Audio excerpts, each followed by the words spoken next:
Hello friends, welcome back.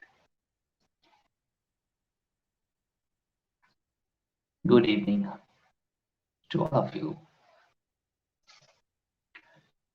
मैं काफी search कर रहा था कि कौन सा टॉपिक आप लोगों के साथ शेयर किया जाए।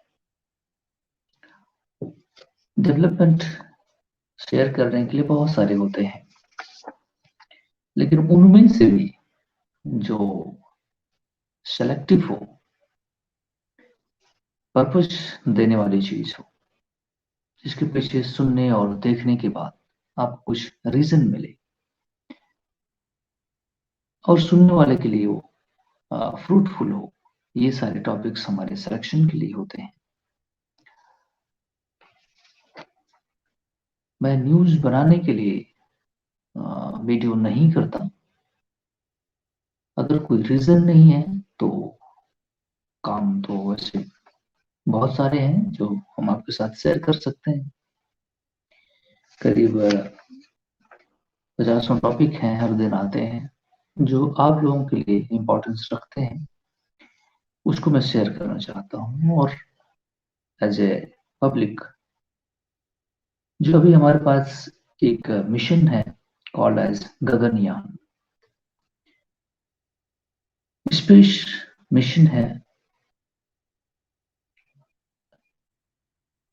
जिसमें हमारे 4 एस्ट्रोनॉट्स, जिनकी ट्रेनिंग अभी कंडक्ट की गई,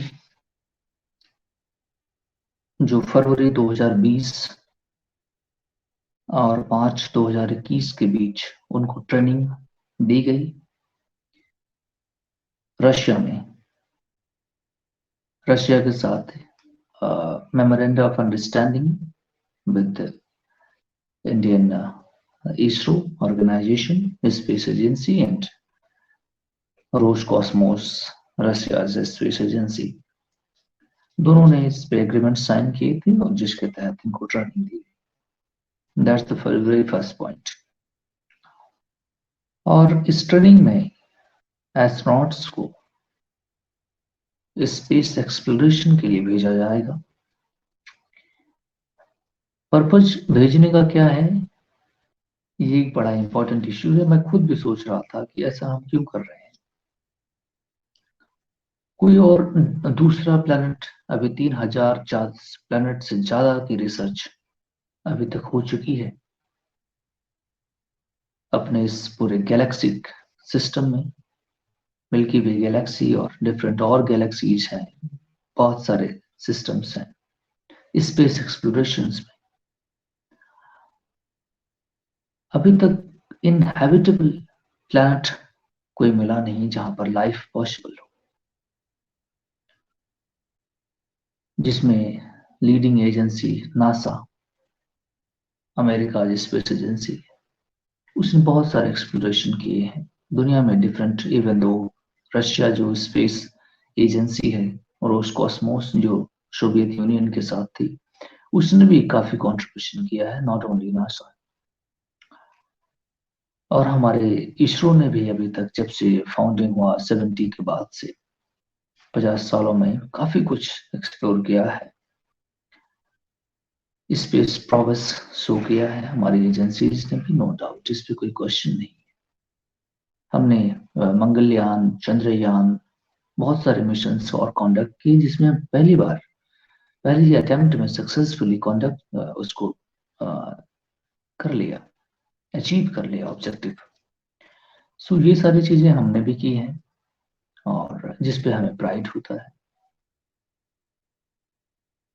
लेकिन अभी तक कोई ऐसा प्लेनेट इनहेबिटेबल नहीं मिला जहां पर हम पॉपुलेशन को, 2 4 से 10 लोग, ह्यूमन पॉपुलेशन को वहां पे इंस्टॉल कर सके या वहां से रिसोर्सेस एक्सट्रैक्ट कर सकें फॉर आवर एनर्जी रिसोर्सेस। ये भी अभी नहीं हुआ है। तो मे भी आगे फ्यूचर में एक्सप्लोरेशन हो और काफी कुछ। और तीसरा कंपोनेंट है इस स्पेस ट्रायल के बाद कि हमारी स्पेस एजेंसीज को लोग स्पेस टूरिज्म के पर्पज से भी इस्तेमाल कर सकते हैं। जो लोग घूमना चाहते हैं। 600 पीपल अभी तक दुनिया के 50 देशों से जो रिसर्च है उन्होंने एक्सप्लोरेशन 2-4 दिन का प्रोग्राम होता है स्पेस में जाने के लिए, स्पेस टूरिज्म के पर्पज से जो रिच लोग हैं वो करते हैं। ये भी एक आइडिया है पैसे कमाने बनाने का। और तीसरा फोर्थ कंपोनेंट है नेशनल प्राइड और साइंटिफिक एक्सप्लोरेशन के लिए काम करना, ये भी एक बहुत अच्छी कंपोनेंट है। और सेल्फ रिस्पेक्ट, एक एलीट क्लब में हमें एक 2-4 कंट्रियों के बीच में जब दुनिया में कभी बात होती है, चर्चा होती है, तो हम भी ये रिप्रेजेंट करते हैं कि yes, I have done also such kind of achievements, I have done also. So ये भी एक देश की अपने एक साइंटिफिक प्रोग्रेस को शो करने का तरीका हो सकता है। सो इस तरह से हम 4-5 पॉइंट जो मुझे नजर आते हैं वो मैंने आपको साथ शेयर किया। इसके ऑब्जेक्टिव्स यही हैं। और बाकी सारी चीजें हैं जो रॉकेट इस्तेमाल होगा वो आप वेबसाइट पर भी जाकर के देख सकते हैं, लेकिन हम आपको बता देते हैं LVM-3 जो बहुत ही पावरफुल रॉकेट है इसरो का, GSLV Mark 3 जो पावरफुल व्हीकल है, उसमें 3 स्टेजेस होते हैं, liquid, solid and cryogenic stage. अभी तक उसने 7 अटेम्प्ट्स किए हुए हैं, सातों के सातों सक्सेसफुल फ्लॉन किए। That's a very nice thing. But मैं आइए इस टॉपिक पर। अभी तक राकेश शर्मा जो हमारे हुआ करते थे पहले, 1984 में उन्होंने रसिया से फ्लाइट ली, स्पेस फ्लाइट, और 2 Indian origin Kalpana Chawla and Sunita William भी नासा के स्पेस एक्सप्लोरेशन इंजन से उन्होंने फ्लाइट किया है। तो ये हमारे 3 लोग हैं, लेकिन different parts of the world से उन्होंने फ्लाइट की है। लेकिन अब अपना इंडिजिनस पूरा सिस्टम है, इंडिजिनस लोग हैं अपने, अपना ही रॉकेट इंजन होगा और अपने ही लोग होंगे। तो एक अपनी ही टेक्नोलॉजी होगी, अपनी मैन्युफैक्चरिंग कैपेसिटी, आत्मनिर्भर भारत टाइप कॉन्सेप्ट प्रधानमंत्री की स्पीच आप सुन सकते हैं। बाकी और चीजों के लिए वन ऑफ 4 एस्ट्रोनॉट्स जो अभी जिनको ट्रेनिंग दी गई है, उसमें से एक एस्ट्रोनॉट को नासा भेजा जाएगा, और वो एस्ट्रोनॉट जो है इंटरनेशनल स्पेस स्टेशन में जो ऊपर है वहां पे वो जाएगा, क्योंकि अपना 2035 तक अपना जो है space station, Indian space station बनाने के लिए हमारे प्रोग्राम से, तो वहां पर भी वो ट्रेनिंग लेकर के आएगा और उसी के बताए गए डिफरेंट कॉन्सेप्ट पर यहाँ पे अपना स्पेस स्टेशन इंस्टॉल करने की 2035 तक उसे बनाने की 2035 आई मीन 10-11 सालों में, है ना, बहुत ज्यादा दिन नहीं है 10-11 साल। तो ये जो अभी गगनयान मिशन है 2004 में इसे कॉन्सेप्चुलाइज किया गया, ठीक है। 2008 में चंद्रयान फर्स्ट जो उसको रिवॉल्व किया गया मून के अराउंड, सेकेंड अटेम्प्ट किया गया जो 98% सक्सेसफुल था। उसके बाद थर्ड अटेम्प्ट में हमने अपना चंद्रयान पर उसको लैंड कर दिया, लैंडर और रोवर। तो ये भी बहुत अच्छा कॉन्सेप्ट रहा है। तो हमें हर चीज में अचीवमेंट हुई है और मंगलयान को भी अचीव किया गया। उसी दौरान ये सारी चीजें होने के बाद से हमें टेक्नोलॉजिकली जो, क्योंकि ये स्पेस एक्सप्लोरेशन है, पहली अटेम्प्ट में पहली बार किया जा रहा है, तो बिट बाय बिट जो सोचते हैं वो करते हैं, फिर कुछ फ्लॉज आते हैं, फिर उससे करेक्ट करते हैं। तो इसी तरह एक्सप्लोरेशन होता है। Nobody knows what exactly going to happen, है ना, डिफिकल्टीज क्या आने वाली है। इसलिए हम उसको लिटिल बिट, कि हम लोग एक बड़े ही देश में हमारे हमेशा एक एनर्जेटिक लोग रहते हैं, है ना, वो फेल होना को बर्दाश्त नहीं करते, है ना। यही एक बहुत बड़ी बात है। वो एक बार इतनी खुशहाली में होते हैं कि वो अगर वो फेल हो गए ना तो उनको एक शॉक सा आता है ना। तो अवॉइड करना, है ना, ये भी इसरो के कॉन्सेप्ट में है कि जो में फेल होता है, तो हमारे स्पेस अभी देखो जो पिछले चेयरमैन थे इसरो के, वो प्राइम मिनिस्टर के सामने रोने लगे, सेकंड जो अभी अटेम्प्ट चंद्रयान का किया गया था, क्योंकि रोने की इसमें कोई बात नहीं है, ऐसे मिशन फेल होते रहते हैं और हमने पैसे भी कितने इन्वेस्ट किए, एक आदमी पे 8 रुपए 10 रुपए खर्च आता है, नहीं तो इतना बिलियन तो खर्च कर दो, लगा दो जितना मन करे उतना। तो इसमें कोई बात नहीं है, इसमें रोने जैसी या कुछ ऐसी, आपने रिस्पॉन्सिबिलिटी उस पे एक्ट किया है ना, तो आपको सोचने की जरूरत ही नहीं थी।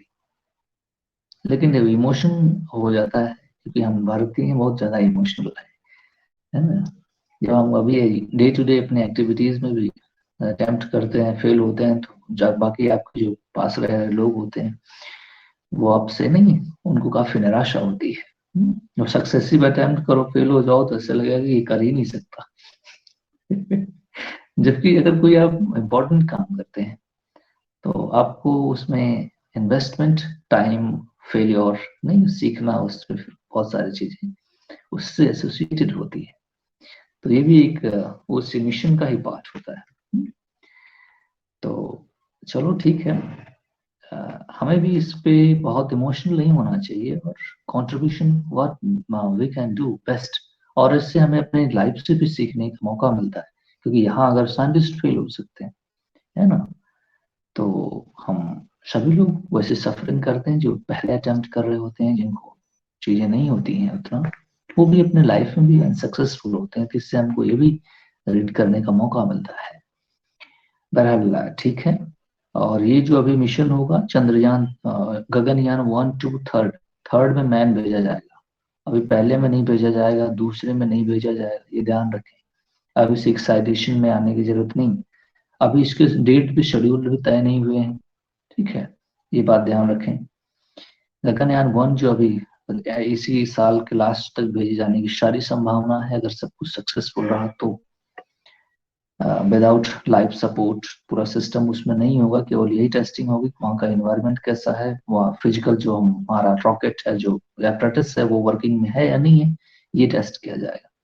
दूसरा फिर बिल्कुल जो सेकंड होगा, गगनयान सेकंड, वो अभी 1 2 साल या 6 महीने के बाद शुरू होगा, मीन्स ये 2025 तक शुरू होगा ये। फिर उसमें भी अर्थ लाइक इन्वायरमेंट, जिस तरह इस आदमी को भेजने का इन्वायरमेंट होगा, उस तरह पूरी तरह उसको क्रिएट करके भेजा जाएगा, जिसमें व्योम मित्र बैठेगा, जो रोबोट है लेडी, फिर वो भी उसमें जाएगी, पूरा ह्यूमन इन्वायरमेंट में रहेगी, ठीक है। फिर थर्ड अटेम्प्ट किया जाएगा जिसमें मैन भेजा जाएगा, जिसमें 3 लोग क्रू मेंबर्स भेजे जाएंगे, जो यही एस्ट्रोनॉट्स हैं, जिनको ट्रेनिंग दी जा रही है। और फिर ये एकम्प्लिश करेंगे, ये मे बी कि 2026 हो जाए, है ना, या 27 भी हो सकता है, क्योंकि ये सारे कॉम्प्लेक्स मिशन हैं, हो सकता है सेकंड में कुछ प्रॉब्लम आए तो उसे करेक्ट करने में नहीं कुछ टाइम लग जाए। तो ये भी इसका शेड्यूल नहीं है, पहला 1 सक्सेस होगा, फिर उसमें जो प्रॉब्लम आएगी सेकंड में करेक्ट किया जाएगा, फिर उसको किया जाएगा, दीज आर साइंटिफिक मिशंस, है ना। तो आप एक्साइटेशन में ये बहुत एक्साइटेड ना हो, और अच्छी चीज है, ठीक, होने दें जैसा हो रहा है। और ये जो मिशन होगा इसमें 400 किलोमीटर ऊपर, अर्थ लेवल से 400 किलोमीटर ऊपर भेजा जाएगा, जिसमें लो अर्थ ऑर्बिट होगी, जिसमें सैटेलाइट्स रिवॉल्व करती हैं, ठीक है। और 3 दिन का ये मिशन होगा, 3 दिन के बाद उनको वापस आना है, ये है ओवरऑल मिशन, ठीक। So thank you very much. बाकी वो नाम क्या है वो एस्ट्रोनॉट्स का, बाकी क्या कॉन्सेप्ट है, वो बाकी चीजें आप जान सकते हैं, लेकिन जो मेन पॉइंट था इस पूरे नहीं मैकेनिज्म का, वो मैंने आपको बता दी। So thank you very much for watching. Stay tuned, connected with me. I will make many other videos of national and international importance for make you aware national development missions, so that I can enrich your the knowledge strata, so that the life would transform. Knowledge is important. Thank you very much for watching.